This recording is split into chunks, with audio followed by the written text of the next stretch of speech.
And we're back. Welcome to another episode of Homeownership Heroes. I'm your host, Brian Burjans. I'm Rick Betancourt. And today we got our special guest host, John Bell. John, thanks for joining us again. Brian, good to be back on. Rick, always great to see you. Man, that music just really gets you ready, right? It does. And Rick, we're going to have to get a new picture because you don't look anything like that anymore. So I think when we go live, people are like, man, I don't feel like that's actually him. So we're going to have to. I'm just as handsome now as I was back then. It's okay. Just You've aged significantly since we've got that photo. So we're going to have to change it.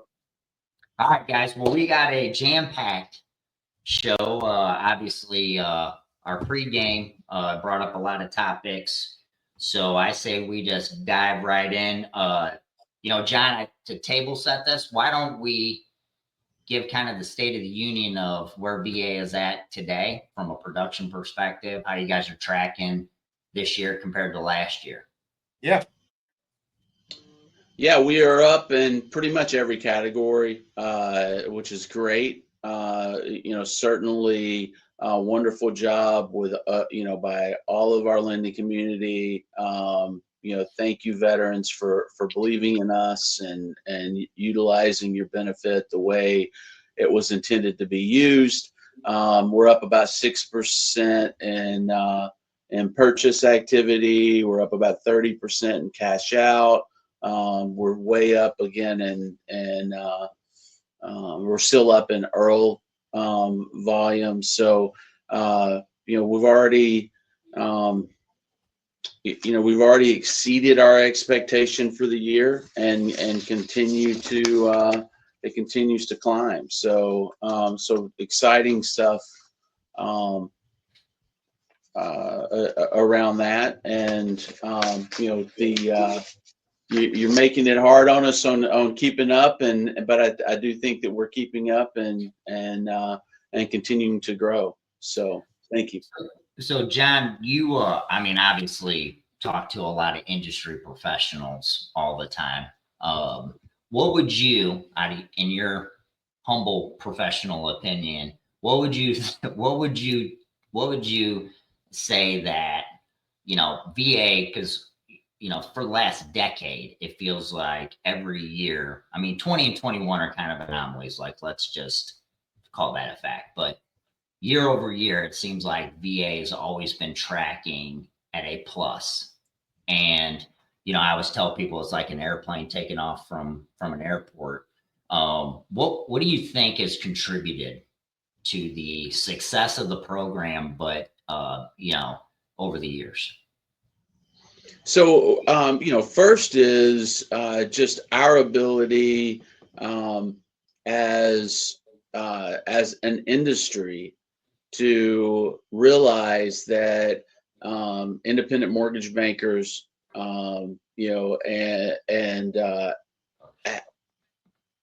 like this business and can make money in this business. And second to that is, how do we make the VA loan not only as fast as comparable to other products, but also how do we make it make sense to our veteran community, our realtor community? And I do think that we've been able to do that. When there's a problem that comes up, we've been able to meet that problem head on and change focus and be able to improve, whether or not it's eligibility from 22 days to now 99% of the time within 3 days, whether or not it is from an appraisal standpoint, where it was taking us 16 business days to deliver value, and now we're delivering it in 7 days. Condo approvals, instead of it taking 30 days to issue condo approvals, we're now issuing them, in less than a week. So it is, I think it's those type of things that we continue to listen to the industry we changed the way we do business, and moving into a more data-centric environment is allowing us to really focus in on training, consistency, communication across the board. And I think if VA continues to do that, then they'll continue to to be what it's supposed to be for veterans.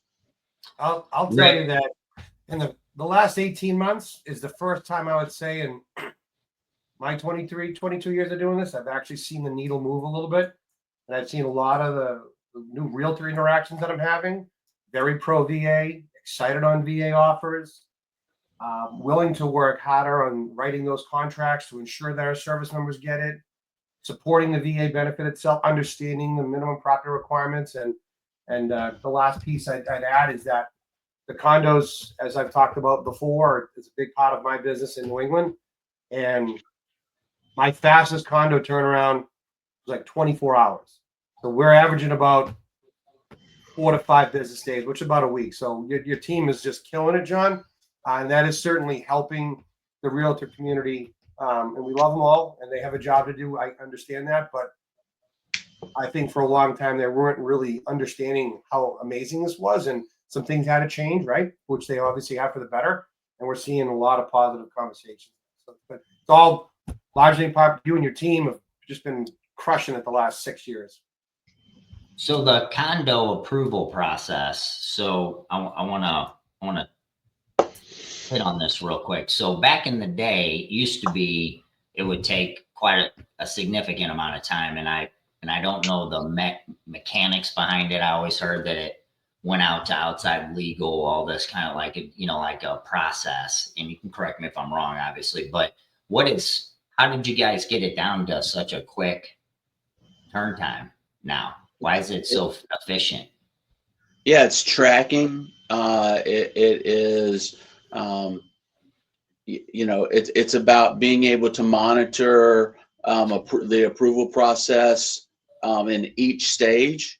And then as you're looking at each stage, determining, what benchmarks you want to set for those stages and where you can improve. And we've done that time and time again. We started with eligibility, went to funding fee, then we went to appraisal, and then now we did the same thing with condo. And now you see us doing it with ServiceNow and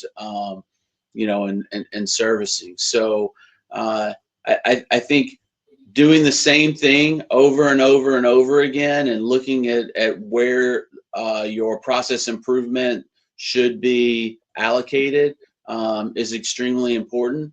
And I think that our team certainly has been able to make some milestones in that process.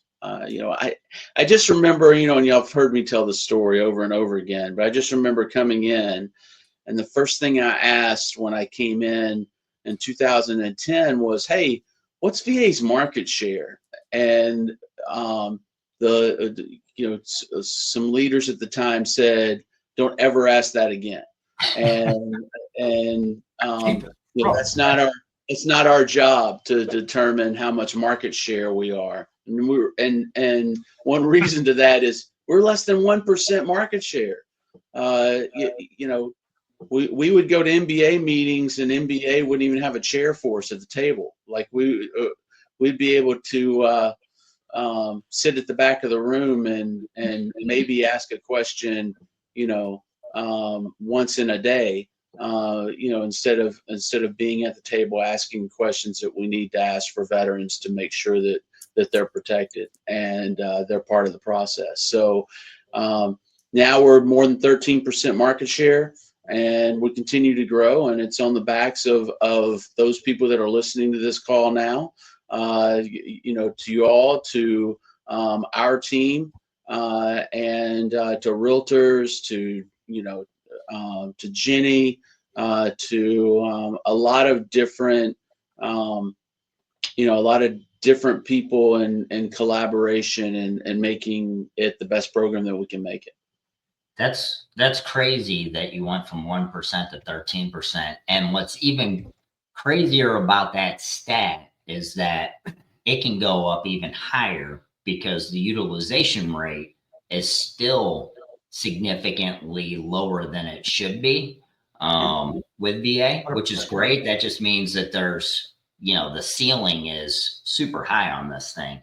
But I want to go back real quick because I know you guys are really excited about the Realtor Toolkit, but I wanted to talk about something. Rick, you mentioned the realtors are getting a little bit more excited Correct. about VA. John, I know you obviously speak with NAR and speak with realtors quite often. Are you noticing from your seat that the real estate community is starting to open its mind up a little bit more around VA? Because it used to be, part of the challenge that we faced as an industry was kind of that old misinformation, passed down stuff about the big bad VA loan and realtors not accepting, VA Yep. contracts. Have you noticed a change in sentiment on that as well? Rick, you want to go first? I mean, I can just tell you from in the trenches as an originator, before it was a struggle. Now, I mean, we still have to work hard, but I'll do a presentation in front of a realtor group. And instead of having, 40 agents in a class and 30 of them can't stand VA because of information that was passed down that hasn't evolved, to now it's mostly the majority of them in there love it. You still have a few outliers that still think that, they have the ability to look at a simple offer and make an educated decision as to which is the better offer simply based on size of a deposit.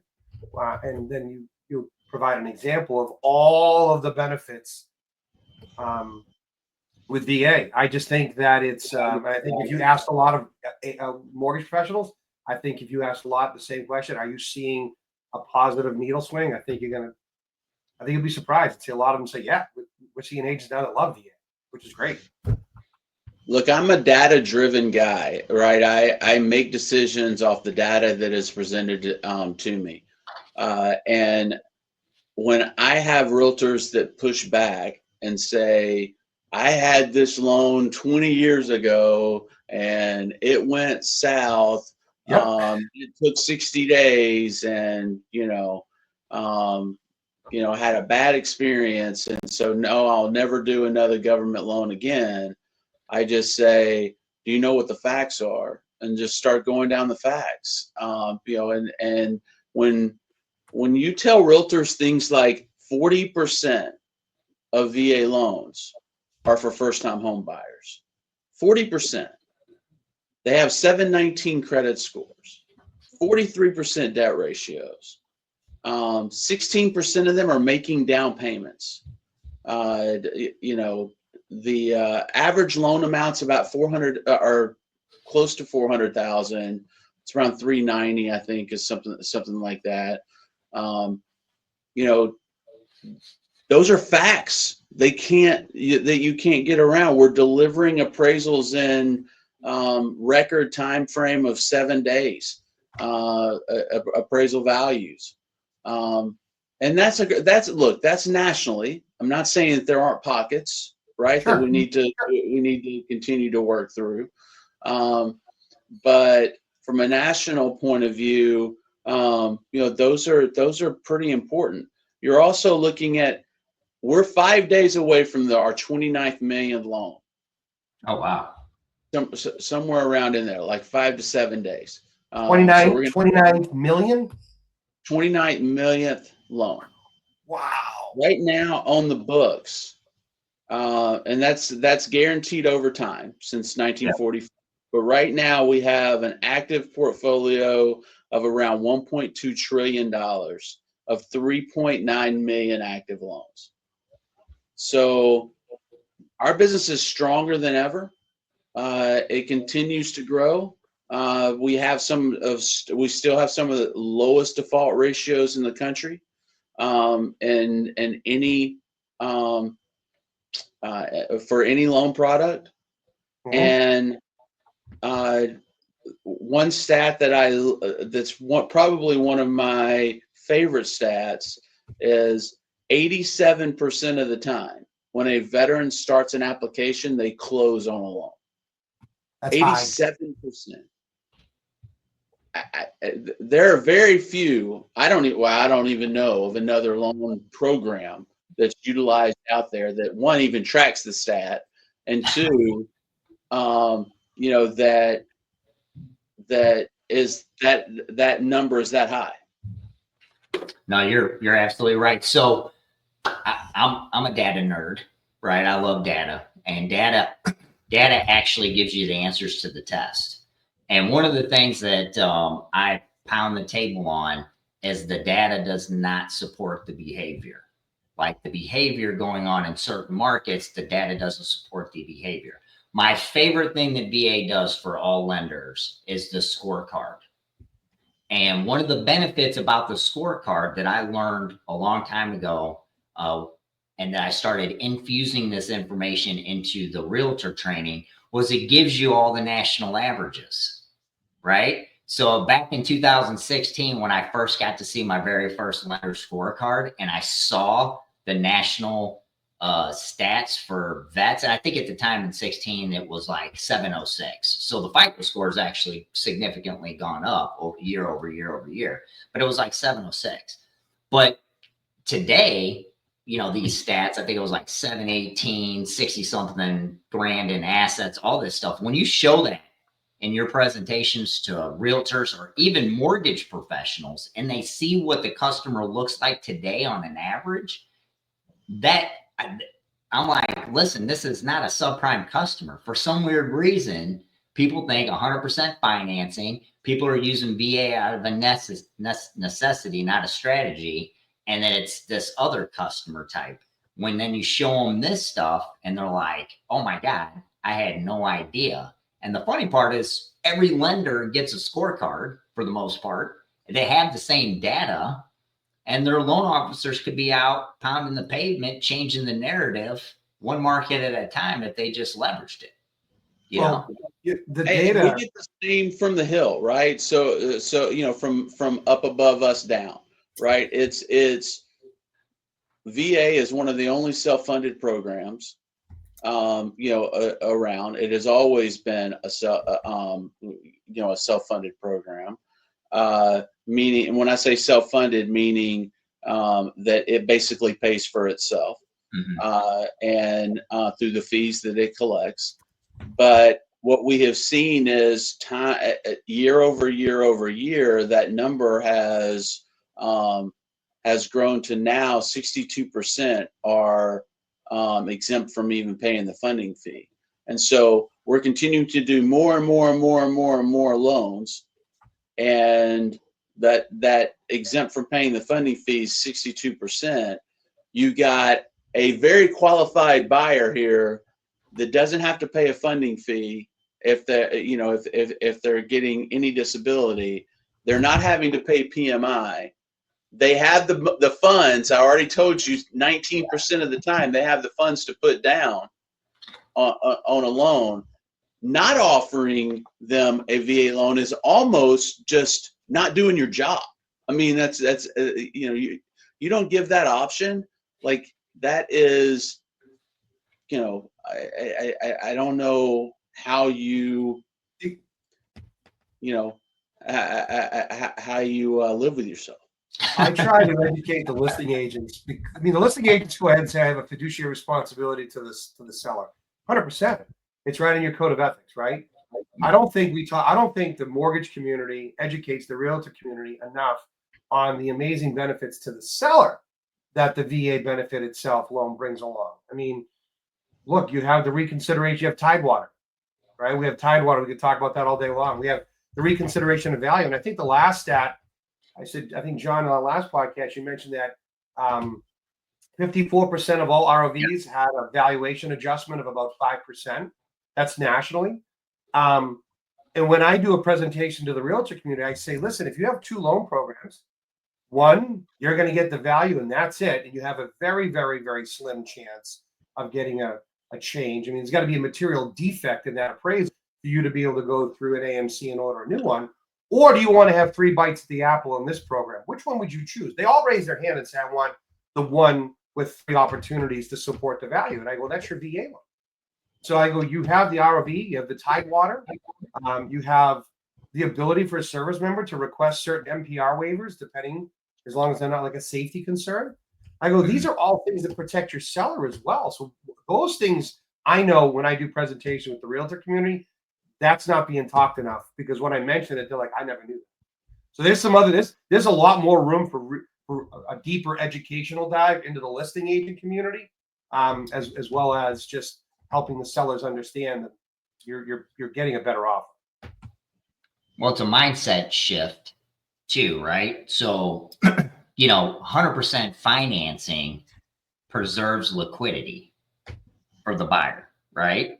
And Sure. in a competitive environment like we are at today in multiple offer markets, if I'm a buyer and I want to make sure I get this house, and regardless of what it appraises at, if I can maintain my liquidity, I'm the most competitive out of the contracts that you're getting, because I got 100% benefit, right?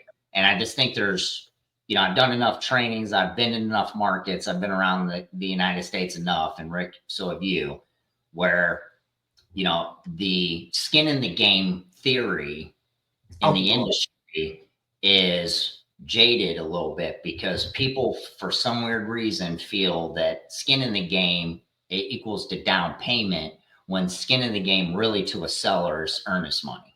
You know what I mean? Like, Right. so they think 100% financing, no skin in the game, when actually that skin in the game that you're referring to has nothing to do with the seller. No, we've had a recent contract. The individual put a $55,000 deposit down on 100% finance. Yeah. I mean, that is the intent. That is the protection for the seller. That is the intent of the buyer. The seriousness of their offer. And I think that's something that I hammer all the time, Brian. Is I think we've mentioned this before, but the industry has to evolve from using 2 different words, which they think mean the same thing, which is down payment and deposit. That's where the realtor community, I think, muddies the water a little bit with our sellers, as they use the same terminology, and that's got to change. And I think, it's certainly jaded. I agree 100% with what you're saying, but yeah, liquidity is what's going to save that deal. And 100% financing, when the value comes in 5 or 10 grand short, that money's not tied up in a down payment to deposit. It's 100% financing. Sure, I can make up the difference. It's a lot easier for our veterans than it is for other individuals. Look, I'm the first one to call a spade, and there is one time where someone has to make a business decision on whether or not VA is the right product for them. 100%. And that time is, let's say you build a home and you're building in an area that is maxed out from and you're buying a home and you want to put $50,000 worth of upgrades in said home, knowing that property is never going to value out. And now we have this escape clause that says, a veteran buyer has the opportunity to back out of that home. So at that point in time, the builder and the veteran and the realtor need to get together, make a decision. What happens if this property isn't going to value out? Because it's probably never going to value out at that point in time. It may value out 10 years from now, but it's not going to value out when you have $50,000 of upgrades and you're already overbuilt for the area. It just is what it is what it is. So you're going to either have to bring money to the table or figure out some other way to make up that difference. And so that's probably the only scenario that I can come up with where a VA loan is not a no-brainer, right? Where like it shouldn't even be part of the conversation, is why you would not offer a VA loan to a buyer. knowing that it's one of the lowest interest rates out there still, lowest cost still, and up to 100%, and yet they all have great credit score, or the average of them have great credit scores, low debt ratios, and can make a down payment. I mean, builder, right now, because of low inventories, builders are, the top dog, creating inventory, right? And it's a mixed bag out there with builders. Some builders are, understand VA enough to where they're willing to accept contracts from VA, like with VA financing. But you still got the builders out there who, for some weird reason, are scared to death of VA financing on new construction, which I don't understand. I mean, you guys did a good job by removing the builder ID, which is probably one of the simplest processes on the planet. But for some weird reason, it was they didn't like it. But you remove that obstacle. Why? John, from your seat, what? If you were talking, there's builders out there, like, why do you think that they have such a issue with VA? I mean, what do you think? I don't know. I think that it is the type of builder.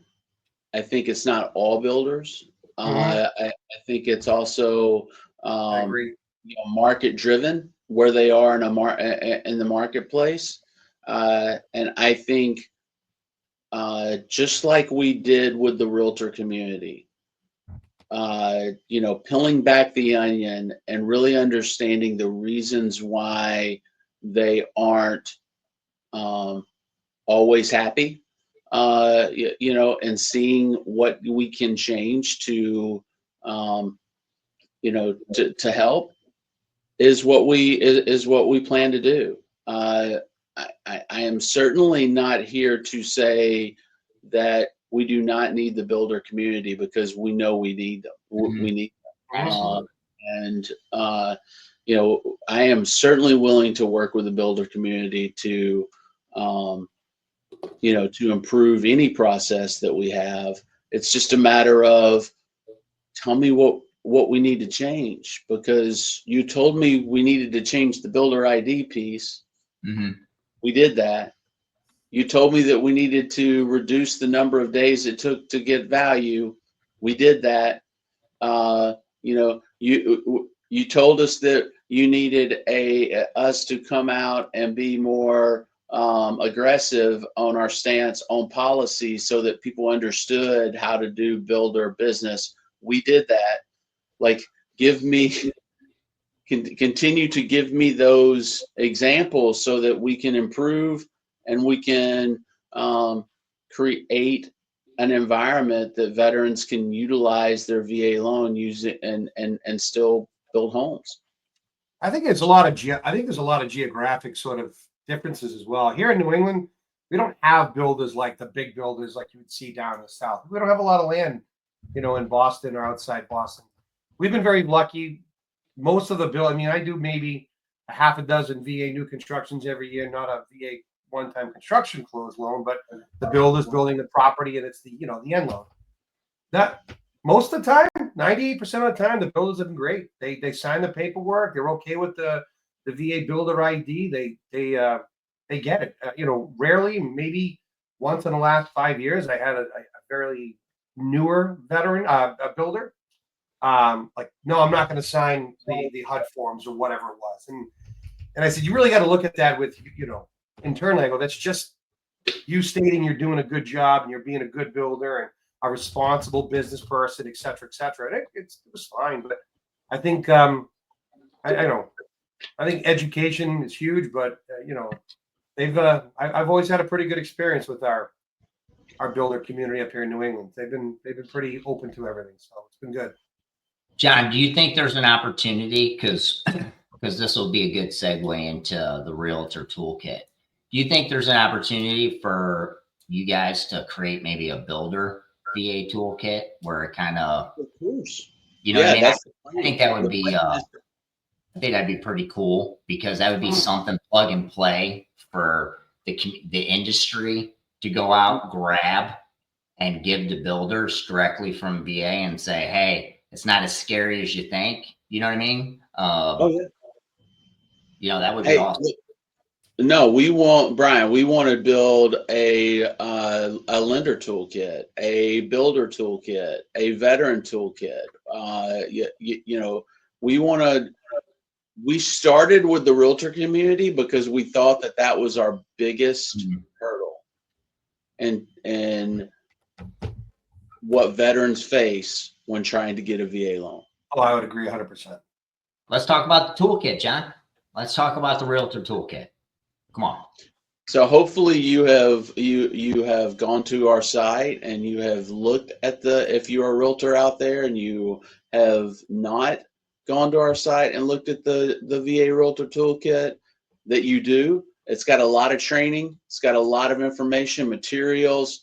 You know, we are continuing to update it, and we want feedback on the you know, how much it's useful, and we want it to be a useful place, and we want to continue to update it and not become you know, this thing that just is out there that hasn't been updated in 5 or 6 years. It's all about myth busting. So FAQs, it's got you know, all those type of things included in the Realtor Toolkit. So hopefully, if you have not gone to our website, go to our website and go to the Realtor page, and you'll see the Realtor Toolkit. Please click on it, and there's a wealth of information on there, and we'd love to hear your feedback. What made you guys decide to go down the toolkit route? Like what was the conversation? I mean, obviously, you know, you know a lot of, you know, mortgage industry professionals and real estate professionals, but was it the constant beating of the drum that, you know, that veterans were not getting a fair shake out in the marketplace due to, you know, lack of education around the VA home loan benefit within, you know, unfortunately, we have to own some of that too, Rick, in our industry because it's the blind leading the blind. So I don't want to make this sound like I'm just throwing darts at realtors because that's not the case. No, 100%. Yeah. It's not all that, without a doubt. But the reality was that because that was kind of the closest alligator to the boat, you know? And okay. No, I mean, that's not the only reason. The other reason is that we truly found realtors that did not know about our program. And, you know, while there is a military relocation program for realtors, it doesn't scratch the surface on veterans qualifying for this program, facts about this program, you know, vignettes about the program. We're going to put some videos on there from historical achievements, you know, and those kind of things. So I think that it was a little bit of both. You know, hearing from you know, from the lender community, actually 3 things: hearing from the lender community, hearing the lack of education that we had from a realtor standpoint, and then hearing from the veteran community about how they were never offered a VA loan to begin with, or they were actually unfortunately told, if you go with me as a realtor, you can't use government. So you know, it has been you know, the realtor plays such a significant part in the in the process, and we wanted a helpful tool for them to be able to utilize and to offer back to them for free. We're not charging for this. This is something that we hope to continue to build upon and to offer those services to them.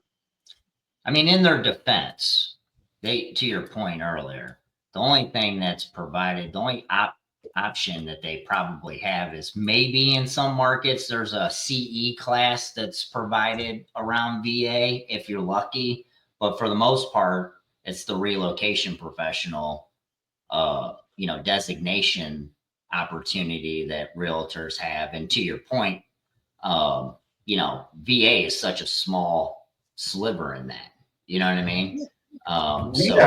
We actually, the Mass Association of Realtors.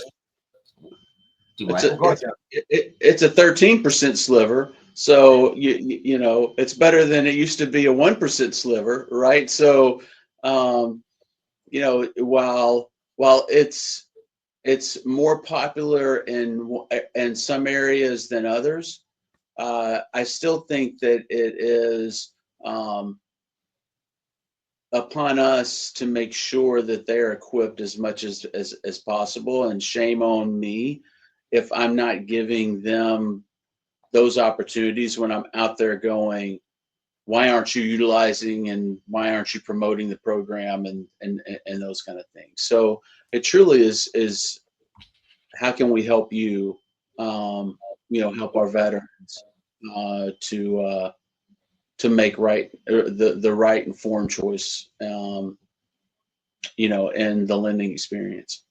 We have, like in New England here, we have several states with VA continuing education courses for realtors.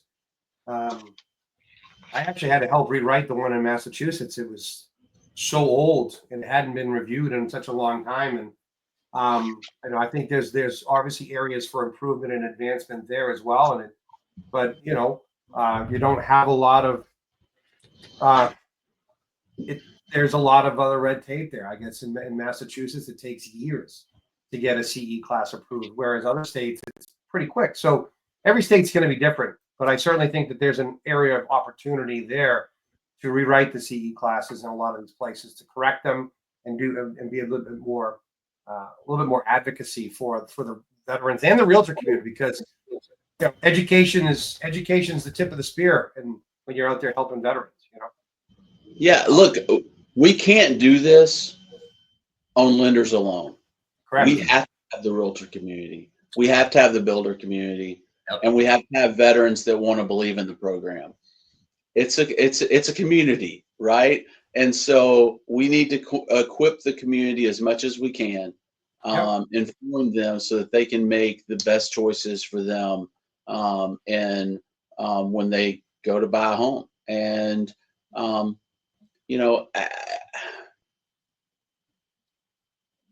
I think Rick, you made the remarks earlier. Whether or not the VA loan is the best product for them at that given time, if they're not given all of the information to be able to make that informed decision, then shame on us, right? So because that's what we're here for, and I mean us as in VA. I have the same conversation with every veteran. Here's all the loan options that you have out there. I'm going to give you insights and data points on all of them. At the end of the day, in my professional opinion, I think the VA home loan is the best option for you and the best loan in America, hands down, twice on Sunday. And I say it every time we talk, John, when VA issued temporary authority to allow the service members to pay the buyer's agent's compensation under contract, that moved it from number 2, given the DOJ lawsuit, to option in America, to number 1. So that itself, that was a cog in the wheel that I challenge anyone. Prove to me otherwise. Take cash off the table, but prove to me otherwise why there's another loan that you think is better than VA, and if we're comparing apples to apples. So I think not all cash offers make it across the finish line. No, negative. So, I think that's a great point too, Brian. I think that's a huge misconception. I think people like, oh yeah, it's cash offers. Yeah. No, it's not 100%. No, not at all. All right, guys. So we are in the fourth quarter of this, and we need to tackle snow, service snow. So let's buckle up on this one, and let's talk the ServiceNow process. So, John, obviously the ticket process was designed to create more efficiency, quicker answers to the field, more of a streamlined approach, consistency with answers, all that good stuff. And how long has that been? How long has the snow ticket process been out, and what are some of the successes you've seen with it so far? So about November is when we started the process. It has been extremely successful for us, and I hope and hear positive feedback, or continue to hear positive feedback from from the lending community. To give you an example, we got about 53,000 calls 52,000 calls in January. 15,000 of them, or 16,000 of them, we got snow tickets. So 52,000 calls, answered those calls within seconds, or less, like 27 seconds. We got about 16,000 volume in snow. We're able to answer those in 1.6 business days. Wow. Here's my plea. The plea is, we're not the same VA loan guarantee today as we were in January. We may never go back to those numbers from a resource standpoint. We're going to utilize snow to help us in ensuring that our veterans are taken care of, that our lenders are taken care of, realtors, whoever, are needing questions answered. How we're going to utilize those snow tickets is for tracking of what type of training we need to create, what type of policy still needs clarity, and what are the issues or concerns that we have out there. We can track that through snow. It is a lot harder to track that, if not impossible sometimes, to track that from a phone tree, right? Right. So help us help you. The system is still growing. It is still not perfect, and we still have issues that that maybe there's still some inconsistencies out there. And Brian, I think you may have a couple of examples that we certainly can walk through on what you would do next if you see things happen. But that's my plea to you on what you can do to help us is utilize those snow tickets. Real quick before Brian, I know you got a big one. I got a quick question though for John.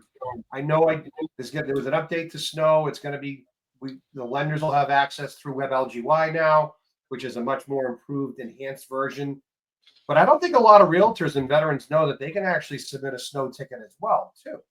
So is that access still going to be made available to the realtor community and the service member community that they don't obviously have WebLGY access?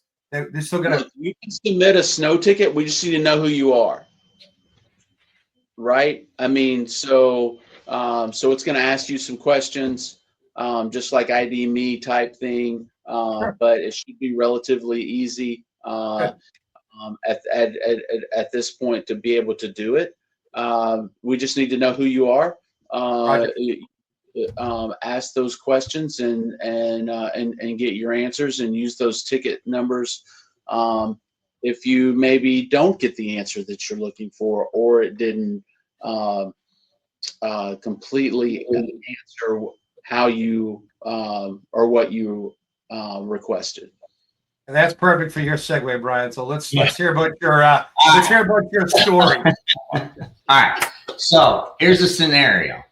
So you have a company that submitted 2 snow tickets at the same time regarding the same topic, asking VA to opine. And we can go down that rabbit hole here in a second. But based on a clarification clarification on a circular / guideline on NTBs. So they both submitted a snow ticket. They both got two different answers from VA via the snow process. Now, before I say what was done to clear that up, what is the process from your position on how to handle that when that happens? Because I'm sure it, not just in the case I'm talking about, I'm sure it happens because there's human beings on every side. We're going to give you a couple options here. Option A, reject the ticket, and when you reject the ticket, put the two tickets in, which would then go back to the original responder, and say escalate case to a manager. Right, so you'll have the two tickets that have the two different things.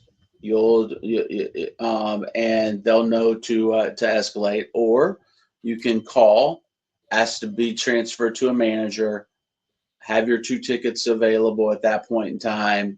Then they can go and they can look at the two different the two different answers and what was different about them,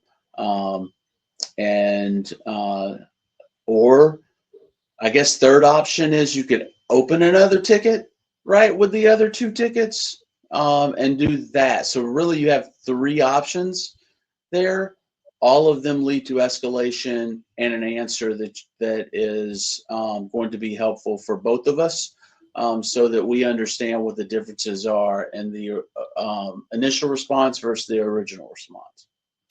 Yeah. The initial response versus the new response.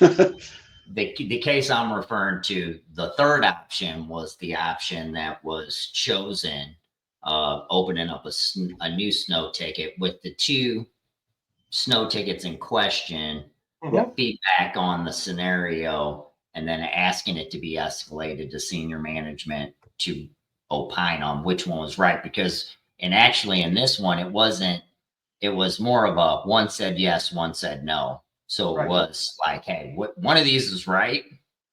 We felt like we knew which one was right. However, we had that caveat happen. But to your point, John, do you see a lot of lenders submitting snow tickets to opine on the handbook guidance?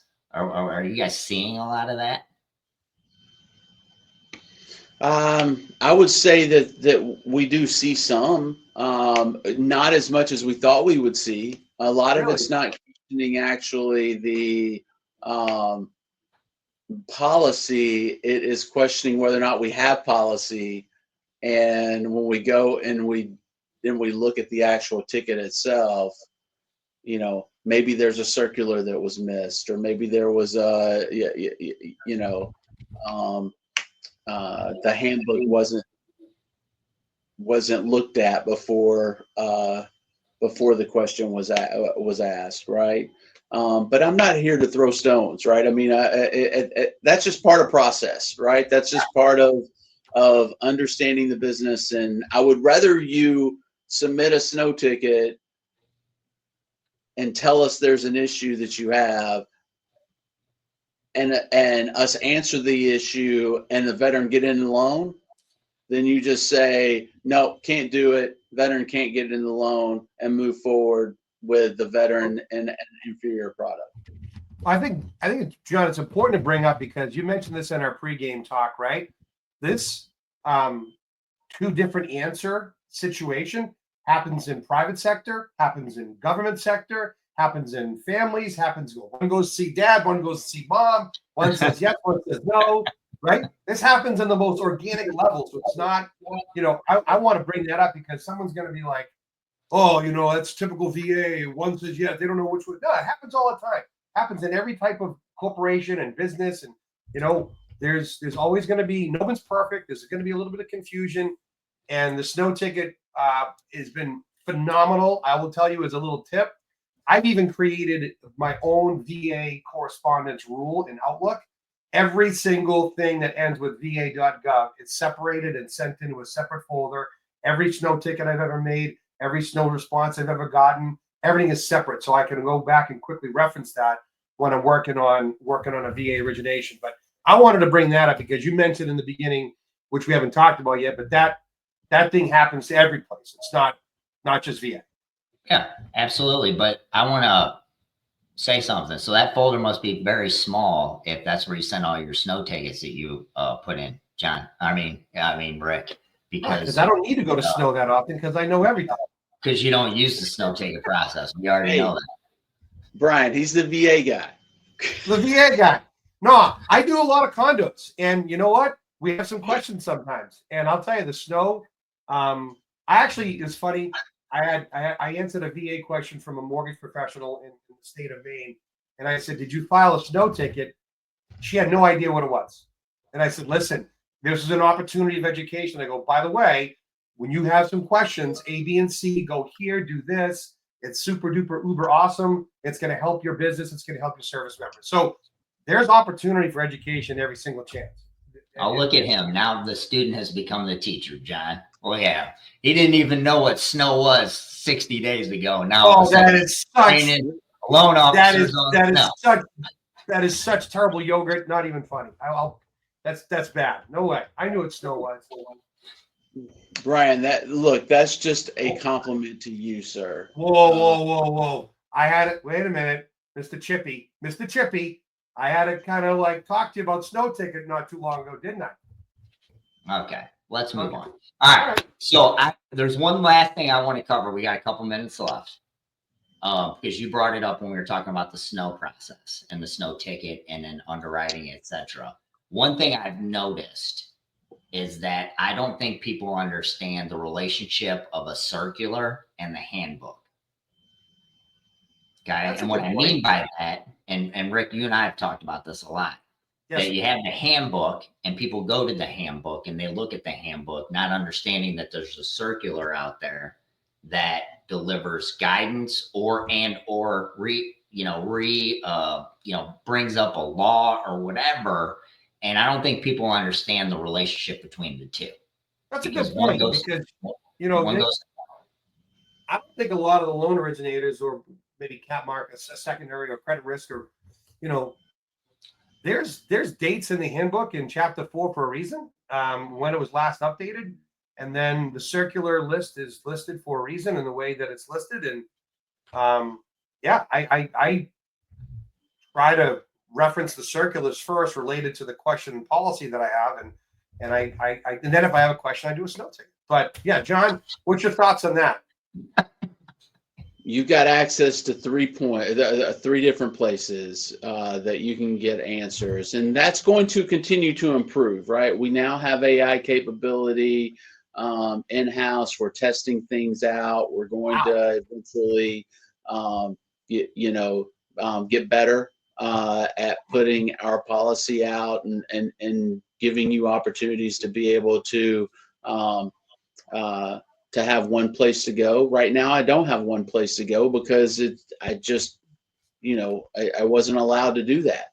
But you can go to the same place, the lender landing page, and I would check 3 things. I would check handbook, I would check circular, and what the circular is it is basically a holding spot until we can get it into the policy, into the manual. That's really the only difference.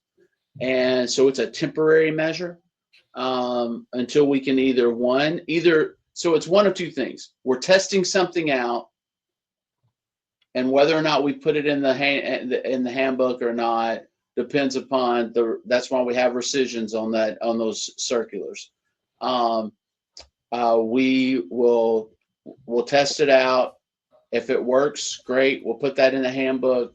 And then it'll be, to Brian, to your point, you'll see the date that it was updated in the handbook.